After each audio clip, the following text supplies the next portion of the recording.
안녕하세요. 정치머니 TV입니다.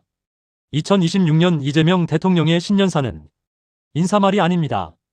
투자자에게는 국가투자설명서입니다.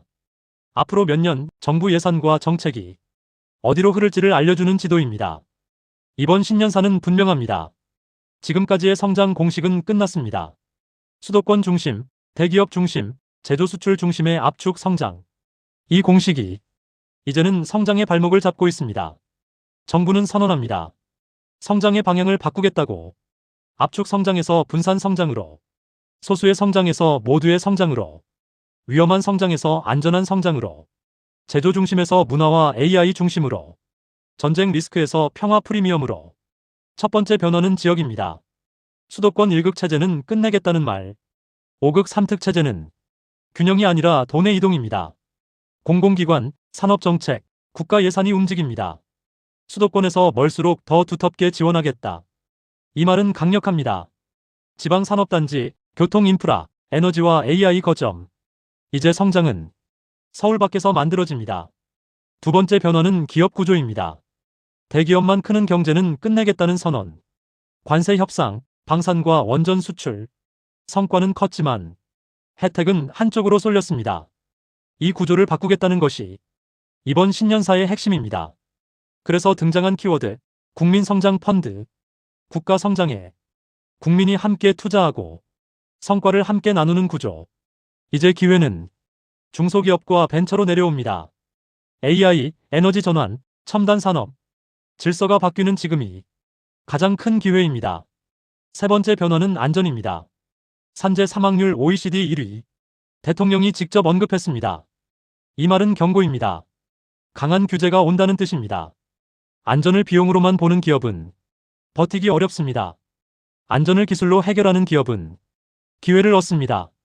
자동화, 로봇, 산업 안전. 안전이 새로운 성장 산업이 됩니다. 네 번째 변화는 문화입니다. 문화는 더 이상 비용이 아닙니다. 이제는 국가 전략 산업입니다. K-팝은 소비를 만들고 K-드라마는 브랜드를 만듭니다. 문화는 경제가 되고 국력이 됩니다. 콘텐츠 IP 플랫폼. 이 흐름은 단기 유행이 아닙니다. 다섯 번째 변화는 평화입니다. 코리아 리스크는 한국 자산의 최대 약점이었습니다. 이제 정부는 말합니다. 리스크를 프리미엄으로 바꾸겠다고. 외교 안정은 자본 유입으로 이어지고 시장은 재평가됩니다. 코스피 4천은 숫자가 아니라 의지의 표현입니다. 이제 정리합니다. 이 신년사는 경기 부양용 연설이 아닙니다. 앞으로 45년 대한민국 경제의 방향을 공개한 선언문입니다. 투자 전략은 명확합니다. 단기적으로는 AI, 반도체, 로봇, 방산, 원전. 중기적으로는 지방 인프라, 중소벤처, 콘텐츠 산업. 장기적으로는 국가 전략 산업과 정책 연계 투자. 투자에서 가장 위험한 선택은 정부가 가겠다는 방향을 거스르는 것입니다. 정부는 이미 길을 그려놓았습니다. 우리는 그 길 위에 올라탈 것인지 결정하면 됩니다. 대한민국 대도약은 결국 국민이 만듭니다. 그리고 그 변화의 과실은 준비한 사람에게 돌아옵니다. 오예, 그럼 우리는 지금부터 어떻게 해야 하지? 이제부터는 무직자, 그리고 평범한 회사원이라면 어디에 역량을 집중하고 무엇을 준비하며 어디에 투자해야 하는지 세대별로 구체적으로 이야기해 보겠습니다. 먼저 20대와 사회초년생, 그리고 취업을 준비 중인 무직자입니다. 지금 정부가 말하는 성장의 중심은 분명합니다.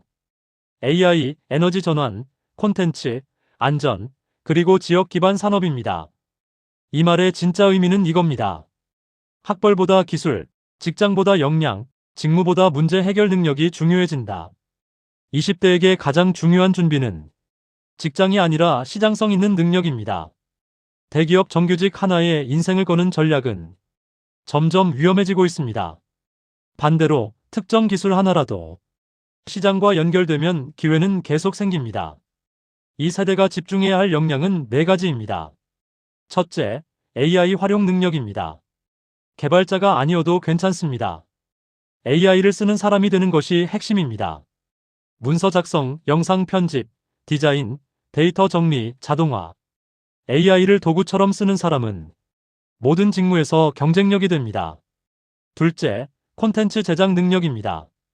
글, 영상, 이미지, 쇼츠. 완벽할 필요 없습니다. 중요한 건 지속적으로 만들 수 있느냐입니다. 콘텐츠는 곧 개인 브랜드가 되고 브랜드는 기회가 됩니다. 셋째, 지역 산업 이해력입니다. 수도권만 바라보는 시야에서 벗어나야 합니다. 지역 기반 산업, 공공 프로젝트, 실증 사업은 청년에게 오히려 진입 장벽이 낮습니다. 넷째, 리스크를 감당할 수 있는 투자 마인드입니다. 20대의 투자는 큰 돈을 버는 게 목적이 아닙니다. 시장에 익숙해지는 것이 목적입니다. ETF, 산업 테마 투자, 소액 분산 투자로 경제 감각을 키워야 합니다. 다음은 30대 직장인, 그리고 커리어 전환을 고민하는 무직자입니다. 30대는 가장 중요한 분기점에 서 있습니다. 지금의 선택이 40대의 안정과 불안을 가릅니다.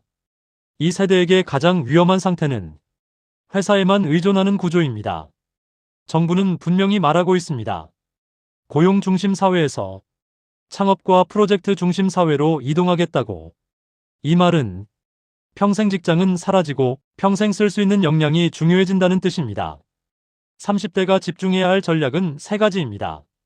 첫째, 본업의 확장입니다. 지금 하고 있는 일을 AI와 결합시키는 것이 가장 빠른 길입니다.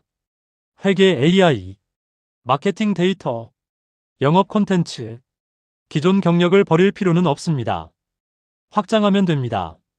둘째, 사이드 프로젝트입니다. 부업이 아니라 작은 사업의 개념으로 접근해야 합니다. 온라인 콘텐츠, 자동화 서비스, 정보 상품, 플랫폼 활용. 정부 정책은 이런 소규모 도전을 점점 더 밀어주고 있습니다. 셋째, 투자의 구조화입니다. 30대의 투자는 테마 추격이 아니라 산업 구조를 이해하는 투자여야 합니다. AI, 에너지, 안전, 콘텐츠, 지역 인프라, 정책과 연결된 ETF, 중소중견 성장주에 분산 투자해야 합니다. 이제 40대와 50대 회사원, 그리고 재취업이나 제2의 일을 고민하는 분들입니다. 이 세대의 가장 큰 리스크는 지금까지 잘 버텨왔다는 착각입니다. 성실함만으로는 남은 시간을 버티기 어렵습니다. 정책은 빠르게 움직이고 있고 기술은 세대를 가리지 않습니다. 이 세대가 집중해야 할 핵심은 안정성과 현금 흐름입니다. 첫째, 대체 가능한 노동에서 벗어나야 합니다. 몸으로 버티는 일, 시간으로 버티는 일은 점점 가치가 떨어집니다. 대신 경험, 판단, 관리 연결 능력을 수익 구조로 만들어야 합니다. 둘째, 지역과 정책을 활용해야 합니다. 지방 이전, 공공 프로젝트, 지역 기반 사업은 이 세대에게 오히려 기회입니다. 정부가 직접 돈을 쓰는 영역은 불확실성이 낮습니다. 셋째, 투자는 방어적으로 설계해야 합니다. 대박을 노리는 투자가 아니라 물가를 이기고 현금을 지켜주는 투자, 배당, 인프라, 정책 연계 자산, 그리고 일부 성장 산업의 균형이 중요합니다. 마지막으로 모든 세대에 공통으로 드리고 싶은 말이 있습니다. 이번 신년사는 열심히 살면 잘 된다는 메시지가 아닙니다. 방향을 잃고 준비한 사람이 살아남는다는 냉정한 선언입니다. 정부는 이미 선택했습니다. 우리는 그 선택 위에서 어떤 위치에 설 것인지만 정하면 됩니다. 직장이 없어도 괜찮습니다. 직업이 바뀌어도 괜찮습니다. 중요한 건 시대가 원하는 역할을 하고 있느냐입니다. 대한민국은 지금 다시 한번 판이 바뀌는 시점에 서 있습니다. 이 변화는 위기일 수도 있고 기회일 수도 있습니다. 차이는 단 하나, 준비했느냐 하지 않았느냐입니다. 지금이 가장 빠를 때입니다.